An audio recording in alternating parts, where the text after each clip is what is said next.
राधे राधे, प्रणाम। आज का विषय बहुत छोटा है पर बहुत गहरा है, कर्म का फल।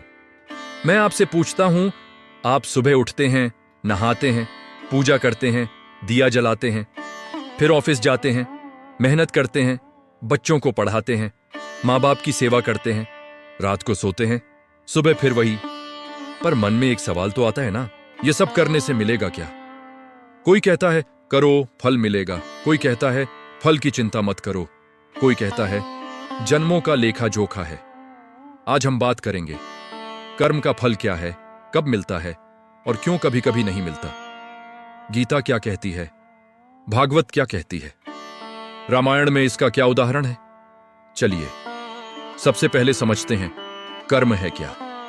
कर्म शब्द सुनते ही हम सोचते हैं अच्छा काम, बुरा काम, पुण्य, पाप। पर शास्त्र कहते हैं कर्म सिर्फ शारीरिक क्रिया नहीं है। आप बैठे हैं, हाथ पैर हिला नहीं रहे, पर मन में किसी के लिए जलन है, किसी के लिए ईर्ष्या है, किसी के लिए प्रेम है, यह भी कर्म है। वैदिक दर्शन के अनुसार कर्म के 3 स्तर हैं। शारीरिक कर्म जो हम करते हैं, वाचिक कर्म जो हम बोलते हैं, मानसिक कर्म जो हम सोचते हैं। गीता में भगवान कृष्ण कहते हैं कर्मण्येवाधिकारस्ते मा फलेषु कदाचन, यानी तेरा अधिकार सिर्फ कर्म पर है, फल पर नहीं। पर यहां एक गहरी बात है। यह श्लोक समझने से पहले हमें समझना होगा कर्म का फल कौन देता है। एक बहुत पुरानी कहानी है। एक राजा था, बहुत दानी, रोज सैकड़ों ब्राह्मणों को भोजन कराता, पर उसकी प्रजा दुखी थी। राजा परेशान। एक दिन एक संत आए। राजा ने पूछा, महाराज मैं रोज दान करता हूं, पूजा करता हूं, फिर भी मेरे राज्य में सुख क्यों नहीं? संत ने कहा, राजन तुम दान तो करते हो, पर मन में सोचते हो मेरा नाम होगा, मेरी कीर्ति होगी। तुम फल की आस में दान करते हो, यह बंधन है, यही रहस्य है। शास्त्र कहते हैं जब हम किसी कर्म को फल की आस में करते हैं तो वह कर्म हमें बांध लेता है। आधुनिक विज्ञान भी यही कहता है। ऊष्मागतिकी का प्रथम नियम है Q E + W। जितना कम हम फल की चिंता करेंगे उतनी अधिक ऊर्जा हमारे कर्म में लगेगी और उतना ही अच्छा फल मिलेगा। पर यहां एक और गहरा सवाल है, क्या सभी कर्मों का फल इसी जन्म में मिलता है? हमारे शास्त्रों में कर्म के 3 भंडार बताए गए हैं। संचित कर्म, पिछले जन्मों का पूरा लेखा जोखा। प्रारब्ध कर्म, इस जन्म के लिए तय किया गया भाग। आगामी कर्म, इस जन्म में जोड़ रहे हैं अगले जन्म के लिए। अब समझिए, आज आप जो भुगत रहे हैं वह कल के कर्म का फल है, और आज जो बो रहे हैं वह कल काटेंगे। रामायण का उदाहरण, रावण ने सोचा मैं राजा हूं, मुझे सब मिल सकता है। उसने बलात् सीता को हर लिया। फल उसका सर्वनाश। विभीषण ने सोचा भाई होते हुए भी अधर्म का साथ नहीं दूंगा। उसने राम का सहारा लिया। फल लंका का राजा बना। जैसा बोओगे वैसा काटोगे।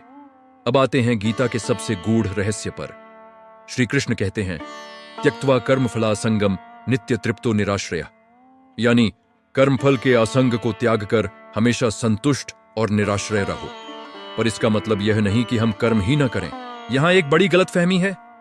कई लोग सोचते हैं फल की इच्छा छोड़ दी तो काम क्यों करें, यह सोचकर आलसी हो जाते हैं। पर गीता कहती है फल की इच्छा छोड़ो, कर्म मत छोड़ो। जैसे कोई किसान खेती करता है, वह बीज बोता है, पानी देता है, खाद डालता है, पर फसल कब और कैसे होगी यह प्रकृति पर छोड़ देता है। ठीक वैसे ही हम अपना कर्म करते हैं पर फल ईश्वर पर छोड़ देते हैं। एक और गहरी बात, भागवत कहती है भगवान को कर्मफल प्रद कहा गया है, यानी वही हैं जो फल देते हैं। जो भक्ति से करता है उसे वह स्वयं फल देते हैं। जो अहंकार से करता है वह स्वयं फल भोगता है और उलझ जाता है। अब सवाल है यह सब हम अपनी जिंदगी में कैसे लगाएं? पहला सूत्र, नौकरी करते हो, तय कर लो कि तुम्हें कितना मिलेगा, फिर भूल जाओ। अब सिर्फ काम पर ध्यान दो, फल की चिंता मत करो। काम अच्छा होगा, फल अपने आप बढ़ेगा। दूसरा सूत्र, परिवार के लिए करते हो, बदले की आस मत रखो, सेवा करो, माँ बाप की सेवा, पति पत्नी का साथ, बच्चों का पालन, यह भी कर्म है। फल वह समय पर मिलेगा। तीसरा सूत्र, पूजा पाठ करते हो, भगवान से कुछ मांगने मत जाओ, बस प्रेम से करो। फल मांगोगे तो फल मिलेगा और खत्म हो जाएगा। प्रेम करोगे तो वही प्रेम तुम्हारा फल बन जाएगा। चौथा सूत्र, बुरा समय आए,